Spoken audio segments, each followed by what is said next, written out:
Shalom. Call Halamla, Yahweh, Ba'ashim, Yahweh Shai, Ba'ashim, Ruach Kodash. Peace and blessings to the elders, apostles, of Great Millstone who taught us this truth and rule well. And a hearty shalom to the brothers out there laboring in the truth, man. Pressing towards the mark, man. Getting that crown of righteousness and stuff, man. It's your brother Kassad from GMS Austin and stuff, coming with a quick hit on a lesson, man.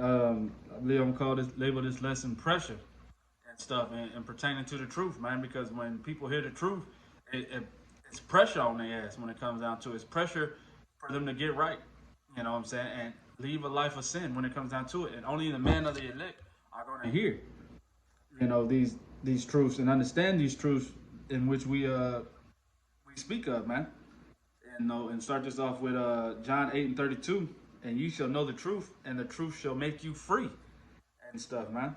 And this is what the Lord Yahweh Bashim Yahweh Shai is doing to his man of elect. It has came into this world to free the minds and the soul, the spirits of Yahweh of the elect, the ones that were called since the beginning of the earth and stuff, and bring them back into remembrance of who they are and stuff. But I got a clip I want to listen in on right quick. It's pretty much a guy named James Adam who's wrote a book about lynchings that happened here in America and stuff like that. And he's on a call show, and you got some guests calling in, and it's this particular guest is there's a Negro woman that calls in, and she wants to know. You want to ask a question, but we're gonna get to it. No black life for most sheriffs was worth risking his own life for. And that was the capitalist. Did lynchings take place a certain time of the week? A lot of Sunday afternoons. Why is that? I think you can't ask it today, but all of those years in the 20th century, in the first decades, one of the great questions people brought up from all over the world. I mean, these were covered in Russia, Germany, England, France. This is supposedly a Christian democracy. They were supposedly a Christian country. Of course, we're much more than that. But where's the Christianity in this? And who's talking about the failure that Christianity made in not providing safeguards? All those safeguards were promised. They're by the wayside. So it kind of makes... And another thing about the truth alters people's perceptions, on reality. It alters their perception about reality, when it comes down to it. It shows them that this place isn't all a candy land, peaches and cream and everything, man. It shows them that this place is hell and stuff. And people, they'd rather live in a fictitious, fake, make-believe world than, understand that this is hell, this is a punishment because we fell away from our power. They'll rather say, I'm not gonna believe what you're saying. I want my little bullshit ass life to continue on in fucking hell. Christianity hollow. And that's a very painful thing for people to think. Which I asked you before, but did religious dogma add into this? Oh, I think very much so. It's religious dogma and fundamentalism that permitted slavery because it gave whites, through all the theology, the excuse that blacks came from a separate branch of one of Noah's sons and were inferior. So therefore, and it's just everywhere in all the literature that servitude was the highest rank that blacks could ever attain, and that whites were Christianizing. Our guest is James Allen. Here is the book that we were talking about. He's the editor and co-author of Without Sanctuary, Lynching Photography in America. We're talking about the history of lynching in the United States. Jacksonville, Florida. Hi, my name is Tiffany, and I'm a mother of four. I'm an African American of four children. And I recently just been thinking about how I want to kind of teach my children about history, especially the African American history.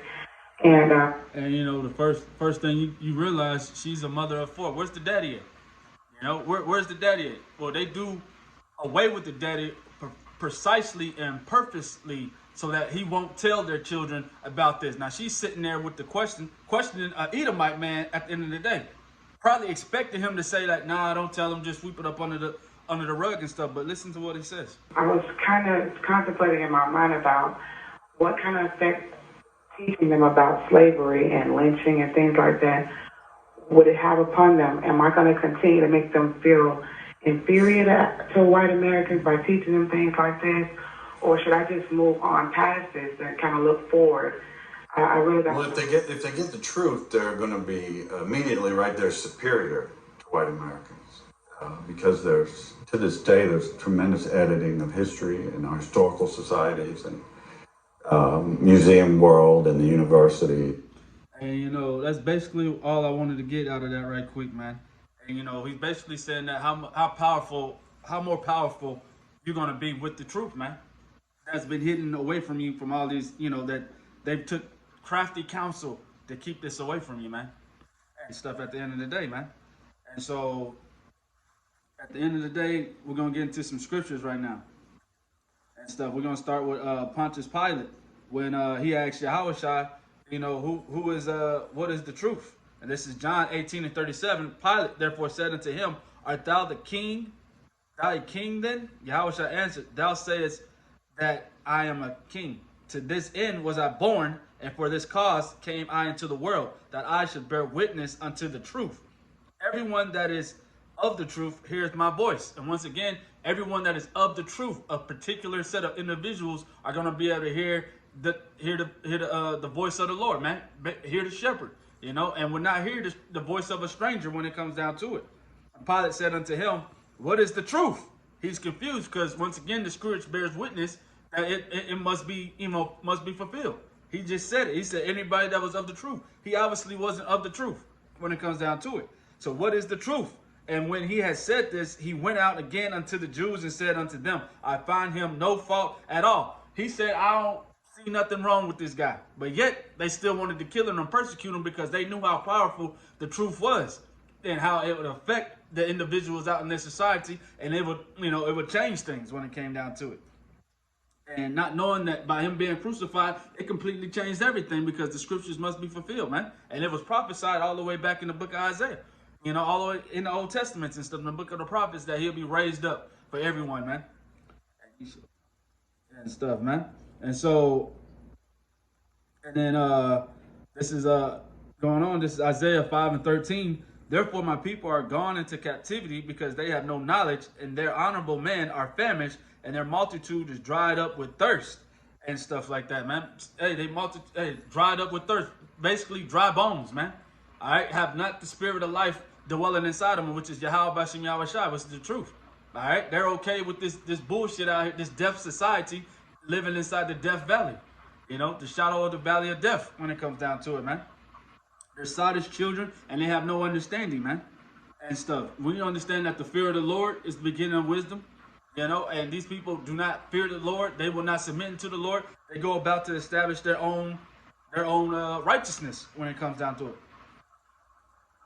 And this is John 7:7. John 7:7. The world cannot hate you, but me it hated, because I testify of it that the works thereof are evil, man. You see, the world's not gonna hate his own. All right, the world only hates the ones that are here and testifying against it, man. Because in a society that is built by lies, the truth is a direct assault, you know, to the establishment. You know, and only the ones, once again, that are predestined to be able to hear the truth are going to be the ones that are going to be refreshed and renewed by the spirit of truth when it comes down to it, man. You know, and this is another scripture, Romans 10:2. For I bear them record that they have a zeal of Yahweh, but not according to knowledge. For they, being ignorant of Yahweh's righteousness, going about to establish their own righteousness, have not submitted themselves unto the righteousness of Yahweh. And that's how it goes down to it when you're dealing with these Christian fake ass churches and everything. They've established their own righteousness. You know, they neglect the Bible and live contrary to the Bible, in contrast, man, and just do what pleases themselves. Because at the end of the day, they are of the world. The world consists of carnality. All right, these scriptures are spirituality, and it takes only a specific type of vessel that is going to be able to operate inside these scriptures, man. Not everybody's going to be able to operate inside these scriptures, man. Right quick, this is 1 Corinthians, my last point, 10:2. But Yahweh have revealed them unto us by the Spirit, for the Spirit searches all things, yea, the deep things of Yahweh. For what man knoweth the things of the man, save the spirit of the man, which is in him? Even so, the things of Yahweh knoweth no man, but the spirit of Yahweh. Now we have received not the spirit of the world, but the spirit which is of Yahweh, that we might know the things that are freely given to us of Yahweh. All right. So once again, this wisdom, knowledge, and understanding was freely given to us because we was predestinated and created and designed to be able to operate inside this truth, man, and bring forth fruit out of this truth and bring the scattered sheep out of it, man. So with that, hey, Shalom. Hope your brothers edified. Call Halam La Yahweh by Hashem Yahweh Shai by Hashem Kwakadash.